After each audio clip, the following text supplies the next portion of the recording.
के कि रतनपुर का जो हमारे हृदय में मान है, तो हम भी कहीं भी जाएं तो हम बोले कि श्रोता हो तो रतनपुर जैसे, राम धनी तो कौन कमी।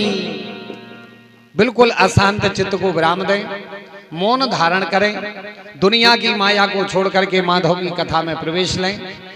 कुछ समय जगत को छोड़ करके जगदीश की कथा में चित्त को एकाग्र करें और उन प्रभु का भी धन्यवाद करें कि प्रभु आपने हमारे लिए मनुष्य जन्म दिया, ये बहुत बड़ी कृपा की। मनुष्य बनाने के बाद में व्यसनों में, दुनिया की माया में नहीं फंसे, आपकी कथा में, मंदिर जाने में, बड़ों की सेवा करने में हमारा मन लगता है, ये भी आपने बहुत बड़ी कृपा की। और अपनी कथा में आपने हमें आमंत्रित किया, अपनी कथा में आपने हमें बुलाया, ये भी प्रभु आपकी बड़ी ही कृपा है। क्योंकि याद रखना, धर्म सभा में आना, भगवान की कथाओं में आना, मंदिर में जाना, बड़े बूढ़ों की सेवा में मन का लगना, ये बिल्कुल प्रमाण पत्र है कि ठाकुर जी की हम पर कृपा है। अगर ठाकुर जी की कृपा नहीं होती तो वो कभी सत्संग में नहीं जाएंगे, मंदिरों में नहीं जाएंगे। हाँ, भगवान की कृपा नहीं होगी तो। क्योंकि लोकसभा में वो व्यक्ति जाता है जिसके लिए लोकसभा के लोग चुनते हैं, विधानसभा में वो व्यक्ति जाता है जिसके लिए विधानसभा के लोग चुनते हैं, लेकिन धर्म सभा में वही व्यक्ति आ पाता है जिसके लिए लोग नहीं, स्वयं गोपाल जी चुनते हैं। हम और आप बैठे हैं तो ये ठाकुर जी ने हम लोगों के लिए चुना है। तो ये भी प्रभु बहुत बड़ी कृपा है आपकी कि आपने हमें अपने लायक समझा और आपकी कथा में हमारे लिए बुलाया। अशांत चित्त को विराम दे करके कथा में प्रवेश लें। जिन लोगों ने कल की भागवत कथा सुनी होगी उनको पता होगा, कल हम लोगों ने ज्ञान भक्ति वैराग्य के कष्टों की निवृत्ति की कथा सुनी। नारद जी की सनत कुमारों से भेंट हुई, वो कथा हम लोगों ने श्रवण की। धुंधकारी के जन्म की कथा श्रवण की। संगत में बिगड़ गया और मर गया, मरने के बाद में प्रेत बना। गौकर्ण जी ने उनके लिए कथा श्रवण कराई, उस प्रेत का भी कल्याण हुआ। फिर अन्य लोग भी सुन रहे थे, उनका भी कल्याण हुआ कथा सुन करके। कल हम लोग कथा में यहां तक पहुंच गए थे। अच्छा, फिर भी मन में एक प्रश्न आता है, मन में एक प्रश्न आता है कि धुंधकारी जब मर गया था, मरने के बाद प्रेत बनाओ, भागवत सुन करके वो तर गया। जब धुंधकारी तर गया तो ये हम लोग बांस के डंडा में धुंधकारी कया बांधा था। भाई आता है कि नहीं आता? भाई जब धुंधकारी तर गया तो फिर ये बांस बांधने का औचित्य क्या है?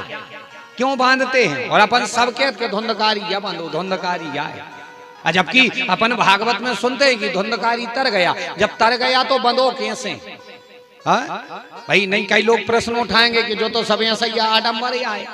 जब तर गया तो या तो वो बात झूठ है या फिर जो बांध रहा है, जो गलत कर रहा है, दो में से ये कछु गलत है। लेकिन सुनो, ना तो वो झूठ है ना ये गलत है। ध्यान देना, जब धुंधकारी तरने लगा और जाने लगा तो उस समय गौकर्ण जी से निवेदन किया उसने एक जगह, बोले भगवान हमारी मन की जिज्ञासा ये है कि आप जैसे संत मनीषी कथावाचक हुए तो हम जैसे प्रेत का हो गया कल्याण। अब हम तो तर रहे हैं, लेकिन आगे नहीं मालूम इतनी व्यवस्था कोई समझ पाए, इतना सुन पाए, नहीं सुन पाए। तो प्रभु हमारी इच्छा है जैसे हम जैसे प्रेत या कोई आत्माएं भी ऐसी होंगी कि जीवन भर भजन किया, लेकिन थोड़ी सी कुछ मिस्टेक या गलती के कारण अगर प्रेत योनि में जाना पड़े, अच्छे अच्छे ज्ञानी भी प्रेत योनि में चले जाते। भाई जिनको ब्रह्म राक्षस बोलते हैं तो वो कहां से कैसे आएंगे? तो उनका उद्धार कैसे होगा? या प्रेत अवस्था में कोई भक्त पहुंच जाए या कोई ऐसी गलती के कारण उसको उस योनि में जाना पड़े तो उसका उद्धार कैसे होगा? तो गौकर्ण जी ने ये वरदान दिया था, बोले जाओ जैसे तुम्हें बिठाने के लिए एक आसन लगाई है, ये अपने सनातन धर्म में एक प्रतिक्रिया, ये नियम बन जाएगा कि जहां पर भी भागवत कथा होगी, साप्ताहिक पुराण होगा, वहां पर एक आसन लगाई जाएगी।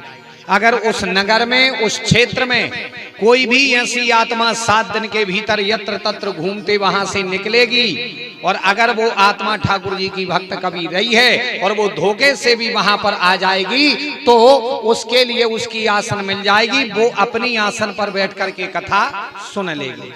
तो अब ये धुंधकारी नहीं बैठते हैं, अब ये आसन दी जाती है कि कोई भी अगर ऐसी आत्मा आए जो क्षेत्र की हो, नगर की हो, या कहीं से ऐसी आत्मा आ जाए तो उसके लिए वो आसन मिल जाए।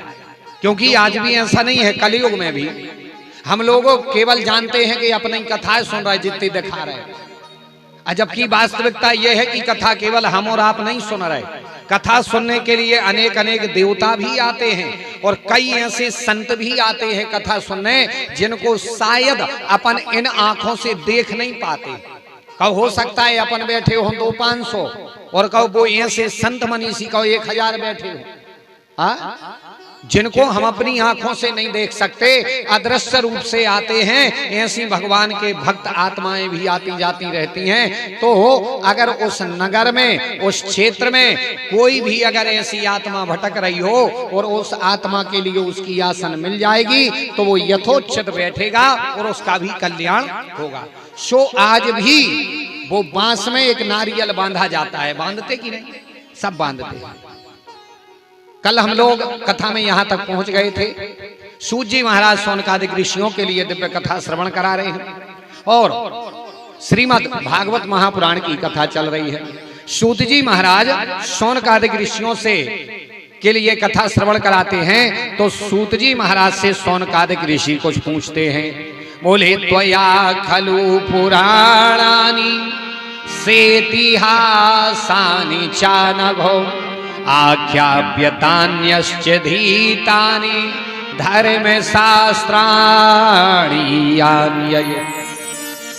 शौनकादिक ऋषि कहते हैं, भगवान हमारे आपसे कुछ प्रश्न हैं, हम आपसे कुछ पूछना चाहते हैं। और पूछना क्यों चाहते? हमारे मन में जिज्ञासा है। अच्छा ध्यान देना, धर्म के विषय में कभी भी हमारे मन में जिज्ञासा हो तो हमें कोई जानकार मिले, कोई ज्ञानी मिले तो हमें उससे पूछ लेना चाहिए। धर्म की निंदा करना गलत बात है, धर्म की बुराई कभी मत करो, धर्म की निंदा मत करो, लेकिन धर्म के विषय में जागृति पर हमेशा रखो। हम लोग यहाँ गलती कर रहे हैं, आजकल हम लोग किसी से पूछते भी नहीं है। कई लोगों को तो ये भी पता नहीं है कि हमारे घर में कुल देवी कौन या पूज रही। मेहर बब्बा में देवताएं पूजत के देवी या पूजत, कई लोगों को पता ही नहीं है। क्यों? बोले 8 आई, बोले बब्बा चढ़ा दें 8वाई, हमें मतलब ही नहीं है।